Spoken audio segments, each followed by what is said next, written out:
जी ओम। आज 8 मार्च है। गीता के पंचम अध्याय के 23 नंबर श्लोक है। 22 नंबर में भगवान ने कहा कि ये जो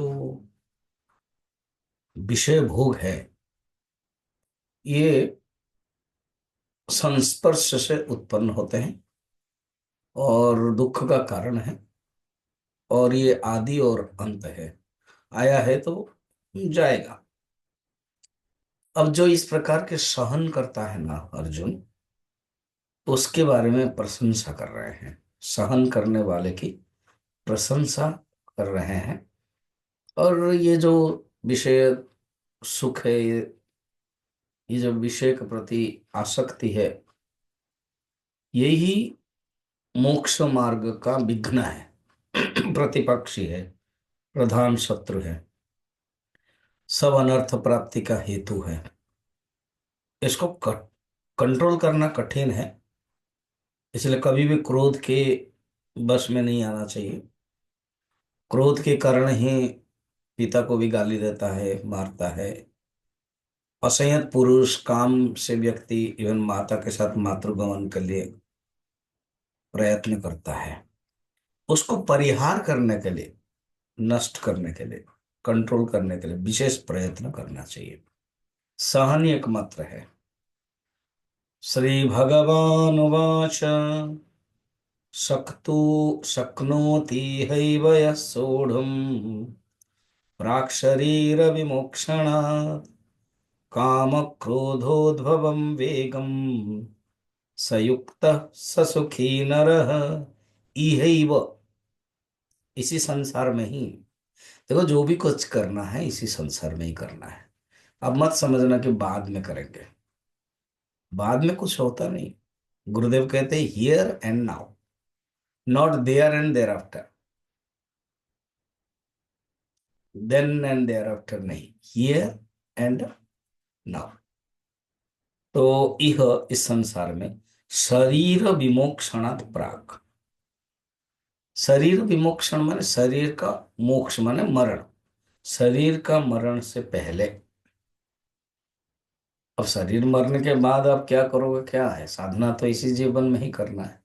तो शरीर के मरण के पहले काम क्रोध का जो उद्वेग है, काम क्रोध का जो वेग है, उसको सोढ़ुम सहन करना चाहिए। तो जो सहन करने में समर्थ है, वो व्यक्ति ही सुखी है। अर्थात काम क्रोध को हम मन को कुछ विश्वास नहीं कर सकते हैं कब क्या होगा। उसके लिए अलग कथाएं हैं, समझ सकते हैं।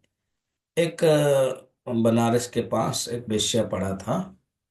उसमें उसके पहले या बाद में एक साधु के आश्रम था। जब वो वॉकिंग करने के लिए जाते थे, वेश्यापड़ा में चलते थे, तो वेश्या चिढ़ाती थी, बुलाती थी कि आपके अंदर तो कोई काम क्रोध नहीं होगा। साधु कुछ बोलते नहीं थे।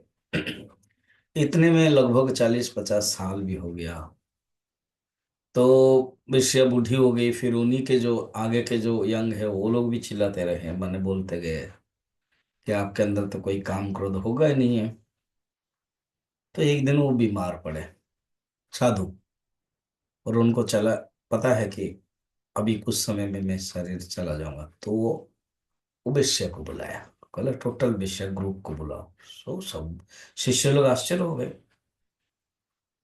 ये क्या बात है, इतना साधु कभी भी किसी स्त्री को बुलाते नहीं थे। तो बुलाया।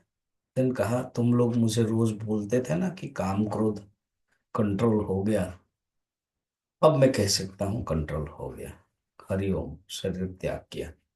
अर्थ क्या है? काम क्रोध को मरते दम तक विश्वास नहीं करना चाहिए।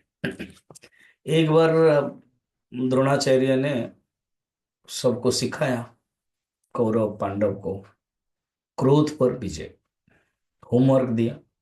सब लोगों ने कहा क्रोध पर विजय हो गया, क्रोध पर विजय हो गया। हो गया ना? हाँ।